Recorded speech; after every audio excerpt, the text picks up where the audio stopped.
Yadıma düşdü ki, çoxdandır söhbət eləmirik. Bu bir söhbət videosudur. Nə danışacağıma dair heç bir fikrim yoxdur.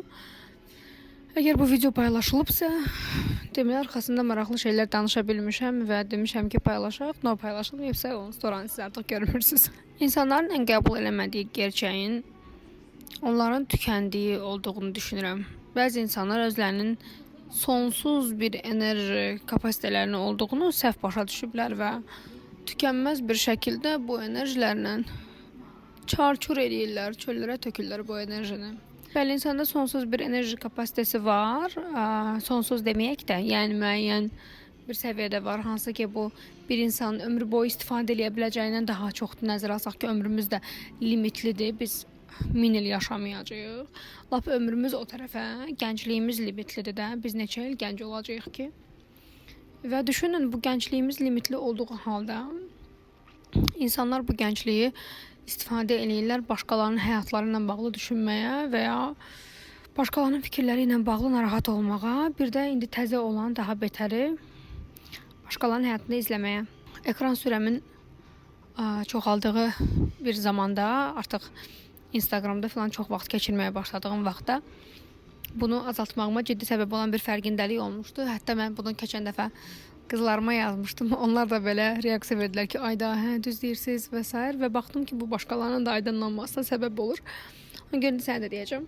Bu nədir? Sən öz həyatını izləyə bilmirsən. Çünki beynin başqalarının xatirələrindən doludur. Özünə xatirə birikdirə bilmirsən, özünə yeni hekayələr yarada bilmirsən. Çünki başqalarının hekayələrini və başqalarının yolculuqlarını izləməklə məşğulsan və bu izləmə periodu enerji vermək bir kənara qalsın. Hətta bu azlıq eləyirmiş kimi sənə nəinki zərər verir, plus sənin başına gələnlər, sənin dostlarını, sənin münasibətlərini, sənin həyatını müqayisə eləməyə səbəb olur və bu müqayisə sənə icazə vermir ki, sən həzz alasan və sən bütün həyatını artıq təqdim eləmək üçün yaşayırsan. Əvvəllər biz yaşayırdıq yaşamaq üçün, biz gedirdik gəzməyə, oraları görmək üçün, biz gedirdik restorana, orada dadlı bir şey yemək üçün, amma artıq həyat çevrilib olub nümayiş. Və artıq elə bir dövrdür ki, bunu eləməyənlərə də pis baxmağa başlayıb cəmiyyət. Məsələn, sosial mediada tez-tez məruz qalıram insanların xarici görünüşə verdiyi rəylərə, hansı ki, mən bəzən pijamada videolar paylaşa bilirəm Instagramda, çünki o söhbət o an ağlıma gəlib və çəkib paylaşmışam. Və insanların bəzən buna qəlbə reaksiyalarını görürəm. Bəli, artıq müəyyən qəbullanmış kütlə var, çünki zarafat deyil də bu qız 6-7 ildir belə eləyir. 2020-ci ildə pandemiyada mən videolar paylaşırdım və bu üstüm başım çox sadə olurdu. Çünki mənim o pandemiyada evə qapanmış, plus şirkəti yeni qurmuşduq, nə qədər kredit çəkmişdik. Bütün bunlar azlıq eləyirmiş kimi qapanmışdıq evə və onlayn işləyirdik. Təsəvvür edin, kredit çəkib ofis üçün şeylər almışam və onlayn işləyirəm. Yəni onun gərginliyi mənə yetəri qədər bəs eləyirdi. Bunun üzərinə durub Zoom-un qarşısına keçib nəsə eləyəndə bəzəm düzənməyə xotum olmurdu. Bunun da çox təbii olduğunu düşünürəm. Və həmin vaxtlardan müəyyən bir kütlə öyrəşdi, müəyyən bir kütlənin hələ də mənə zəhləsi gedir ki, bu qız niyə bu qədər rahatdır. Amma maraqlısı odur ki, hər şey zamanla inkişaf eləyir. Fəqət bu inkişaf bizim real həyatımızdan bizi qopartmamalıdır. Məsələn, indi saçlarıma heç nə eləməmişəm, bu normal, adi halıdır, amma makyajım var, okey, geyinmişəm, nəsə pijamada deyiləm.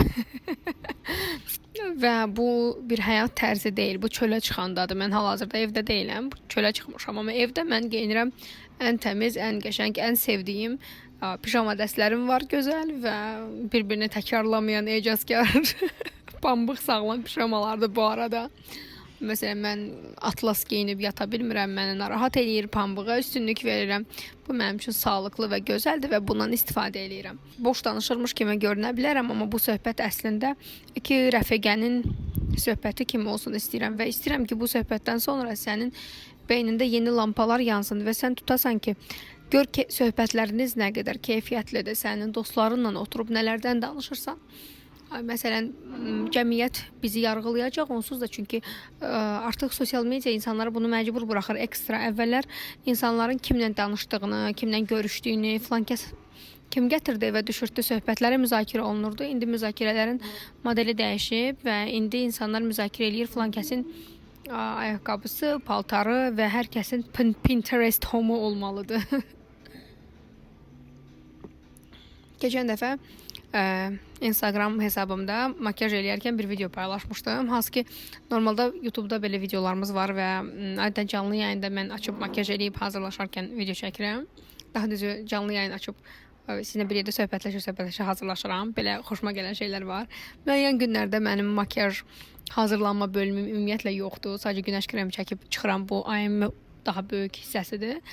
Bəzi günlərdə musiqi qoşub oynayıram, bəzi günlərdə sizlə söhbətləşirəm. Mənim üçün xoşdur hər birinin özünə görə dəyəri və yeri var. Və orada sadə, prosta mən atamın evindəyəm və orada normal bildiyiniz hamınızın evində olan təmiz bir hamamdır və mən güzgünün qarşısındayım. Mən orada açıqlamada yazmışdım ki, bu çox da estetik deyil və mənə belə yazanlar olmuşdu ki, nə əcəb, məsələn, məhz orada paylaşım elədiniz də, bunun nə üçün?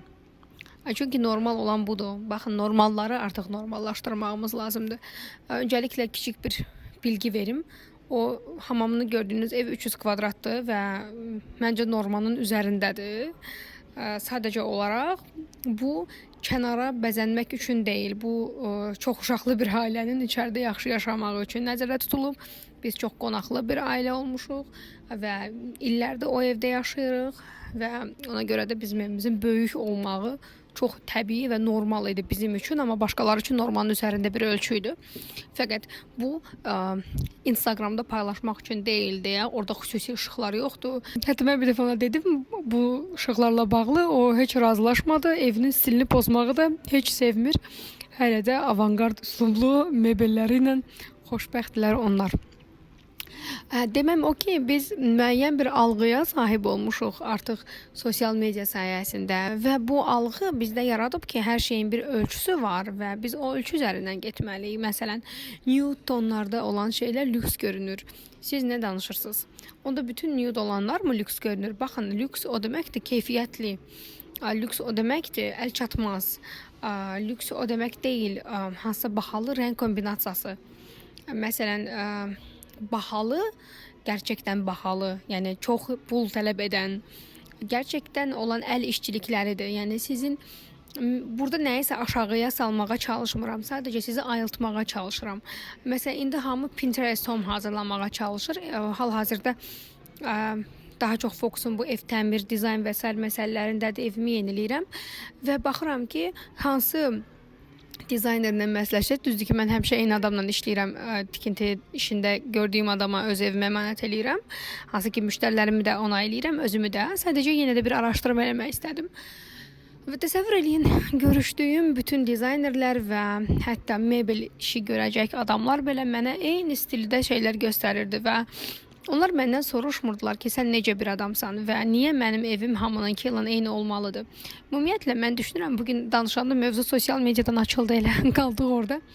Mən düşünürəm ki, biz sosial medianın qullarına çevrilmişik və biz nümayiş üçün yaşayırıq və biz böyük bir toplum olaraq uçuruma doğru gedirik və qəribəsi odur ki, bu artıq təbii hal alıb. Mənim evim hamının evi ilə eyni formaya gəlir. Hamı eyni tonlar, hamı eyni modellər.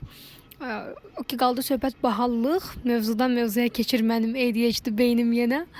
O ki, söhbət gəldi bahalılıq. Bax, o görüntüdə hamısı eyni ola bilər. Əsl bahalı keyfiyyətli taxta olandı, nə bilim, əl işçiliyi yüksək olandı, daha spesifik olandı. Yoxsa zavodda elə hər şey düzəldilir, gətirilir, yığılır. O daha əl çatmaz deyil. Sadəcə olaraq əl çatmaza bənzəyir.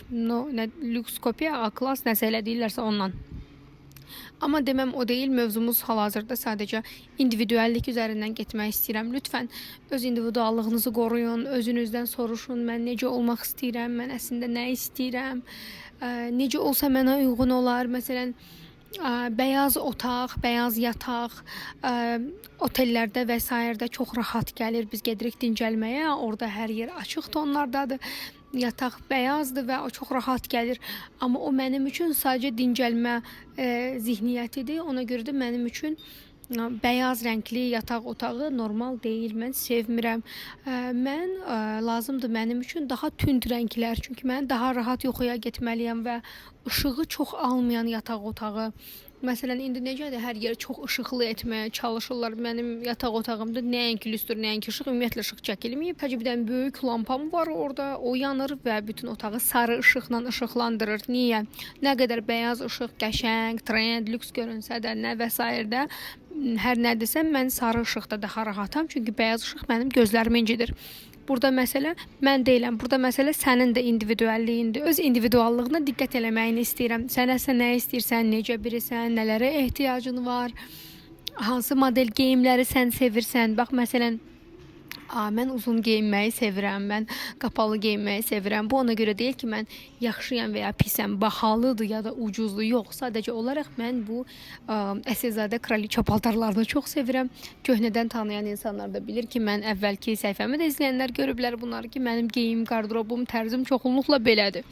Amma qısa geyinirəmmi? Təbii ki, mənim də elə paltarlarım var, amma baxır harda, baxır necə.